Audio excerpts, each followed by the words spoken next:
যদি বলি, পবিত্র মুখোপাধ্যায়ের লেখা।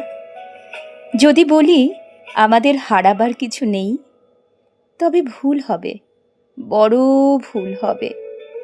যা কিছু অর্জন তা তো ব্যক্তিগত নয়, মানুষের শ্রমের নির্মাণ, অসংখ্যের স্বপ্নের সফল উপহার। জন্মকাল থেকে আমি বহন করছি তারই উত্তরাধিকার। কোনো প্রশ্ন না রেখেই, প্রত্যাশায় না বেঁধে বুক সন্তানেরে দিয়ে যায় অফুরান ভাঁড়ারের চাবি, এই ভেবে মরণের আগ্রাসন থেকে কিছুটা ছিনিয়ে নিয়ে রেখে যেতে পারি যদি, তাই সন্তানের মুখে তুলে দেবে ভাত। ওটুকুও কেড়ে নিতে দেশে কালে বেঁধেছে সংঘাত। মৃত্যুকে এনেছে ডেকে অসময়ে, তার প্রয়োজন ছিল না, তবুও পাথর খনন করে তারাই বানিয়ে পাতকুয়ো।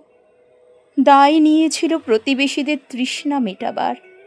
আমরা পেয়েছি সেই মেধা, শ্রম, স্বপ্ন, সাফল্যের উত্তরাধিকার। মরুভূমিতেও ঢেলে দিয়েছে সংকল্প, শ্রম, পূর্বপুরুষেরা শ্রমজীবী। আমরা পেয়েছি সেই শ্রমের নির্মাণ, এক অভাবিত সুন্দর পৃথিবী। এই সবই আমাদেরই। যদি তা হারিয়ে বাঁচি, তবে ভুল হবে, বড় ভুল হবে।